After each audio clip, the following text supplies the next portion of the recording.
नमस्कार, खबर हलचल न्यूज में मैं हूँ शिल्पा राजपूत और आप देख रहे हैं खबर हलचल न्यूज। देश और प्रदेश का सबसे तेजी से उभरता हुआ न्यूज चैनल। आइए रुक करते हैं खबरों की ओर। टिकैत नगर बाराबंकी से बड़ी खबर। उद्वत नगर घगरा वेटलैंड में वन विभाग का बर्ड वॉचिंग एवं संरक्षण कार्यक्रम, भारी संख्या में लोगों की भागीदारी।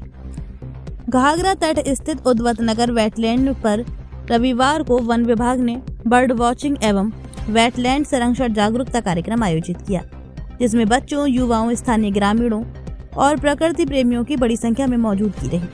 कार्यक्रम पूरी तरह सिंगल यूज प्लास्टिक मुक्त रखा गया। नाश्ता और भोजन पत्तलों में परोसा गया तथा वन कर्मियों व कैमरामैनों को बाटी चौखा परोसकर पर्यावरण बचाने का मजबूत संदेश दिया गया। पर्यावरण कार्यकर्ता संजीव नायक ने चेताया। उन्होंने कहा कि सिंगल यूज प्लास्टिक वेटलैंड और जीव जंतुओं के लिए बड़ा खतरा बन चुका है। ये मिट्टी और जल स्रोतों को लंबे समय तक प्रदूषित करता है। प्लास्टिक के विकल्प अपनाने से बड़ा बदलाव लाया जा सकता है। उन्होंने कहा कि आज का ये प्लास्टिक मुक्त आयोजन समाज को जागरूक करने की दिशा में बेहद प्रभावी कदम है। मुख्य अतिथि ACF अवधेश वर्मा बोले। उन्होंने उद्वत नगर वेटलैंड को प्रवासी पक्षियों का महत्वपूर्ण आवास बताते हुए कहा कि वेटलैंड भूजल रिचार्ज, प्रदूषण नियंत्रण और जैव विविधता को सुरक्षित रखने में बड़ी भूमिका निभाते हैं। ऐसे कार्यक्रम लोगों को प्रकृति से जोड़ते हैं। नगर झील जो है बाराबंकी के जो 400 वेटलैंड है उसमें से एक ये भी एक वेटलैंड है हमारा। और बाराबंकी के 12 ऐसे वेटलैंड हैं जो सरकार बहुत जल्द नोटिफाई करने जा रही है, उनका गजट भी होने जा रहा है।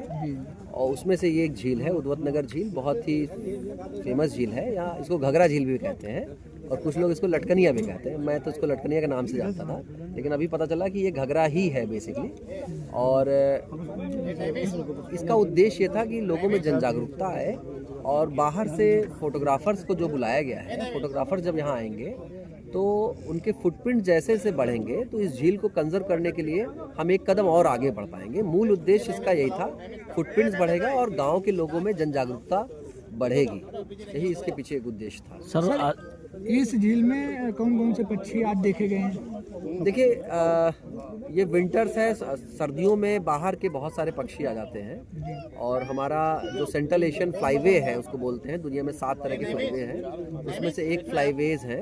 उसमें से एक फ्लाईवे में से हमारा जो एशियन जो बर्ड्स हैं और यूरेशियन बर्ड्स हैं, सेंट्रल एशिया से बर्ड्स आ जाती हैं, रशिया से आ जाती हैं। इसमें बहुत सारी बर्ड्स हैं, जैसे इसमें मार्श हैरियर हमारा एक रैप्टर है वो दिख रहा है, और गढ़वाल इस समय दिख रहा है, और नॉर्दर्न पिंटेल है, नॉर्दर्न सोवलर है, मलाड एक पक्षी होता है बहुत ही खूबसूरत, उसका मेल पक्षी है वो दिख रहा है। और बहुत सारे प्रवासी पक्षी, करीब करीब 30 से 35 से अधिक प्रवासी पक्षी इस समय दिख रहे हैं जो हम लोग देख पा रहे हैं। उसके अलावा जो हमारे स्थानीय पक्षी, जिसमें सारस क्रेन है जो हमारा राज्य पक्षी भी है, वो भी यहाँ पे प्रजनन करता है, अंडे देता है। और उसके अलावा हमारे बहुत सारे लोकल्स यहाँ पे जो पक्षी हैं हमारे वो भी हैं। तो करीब करीब जो मैं देख पा रहा हूँ और मैंने सुबह से ऑब्जर्व किया है तो 100 से अधिक पक्षी प्रजातियाँ जो हैं इस समय इस झील में दिख रही हैं। सर, यहाँ के विकास कार्य को लेकर कुछ चर्चाएं हुई हैं।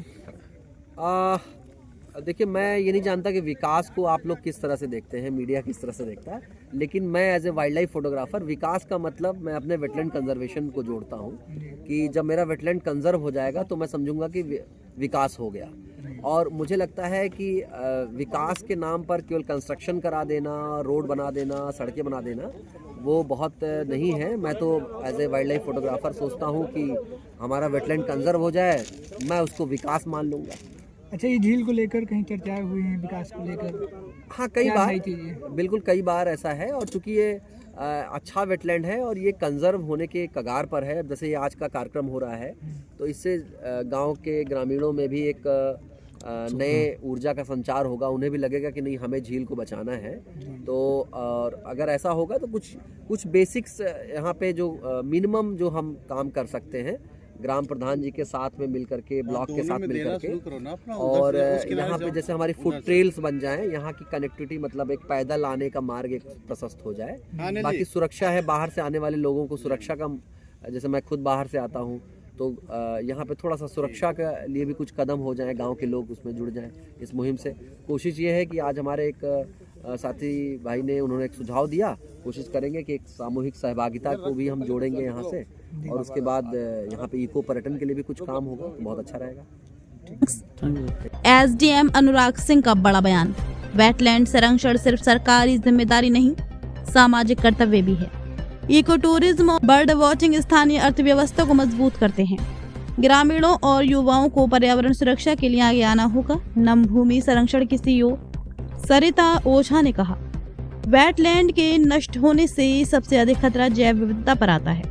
प्रवासी पक्षियों के कारण ये क्षेत्र अंतर्राष्ट्रीय महत्व रखता है। संरक्षण तभी सफल होगा जब स्थानीय लोग सक्रिय हों। सचिवालय अनुभाग अधिकारी नवीन बनोदा ने कहा, वेटलैंड हमारी प्राकृतिक धरोहर है। ऐसे कार्यक्रम पर्यावरण के प्रति समाज को संवेदनशील बनाते हैं। सामूहिक प्रयास से ही प्रकृति को बचाया जा सकता है। कैमरामैनों ने वेटलैंड की खूबसूरती कैमरे में कैद की। अतुल सक्सेना, अतुल सिंह चौहान, अभयराज सिंह, पंकज शुक्ला प्रखर, कृष्णा, अजय कुमार, मानव शुक्ला, रहबर अंसारी और मोहम्मद वारिस ने अपने आधुनिक कैमरों से प्रवासी पक्षियों और वेटलैंड की प्राकृतिक सुंदरता को कैद किया। शानदार फोटोग्राफी कार्यक्रम का मुख्य आकर्षण बनी। वन विभाग ने उत्कृष्ट कार्य करने वाले कैमरामैनों एवं पत्रकार बंधु और वन कर्मियों को सम्मानित किया। खबर हलचल न्यूज बाराबंकी से ब्यूरो रवि गुप्ता की रिपोर्ट।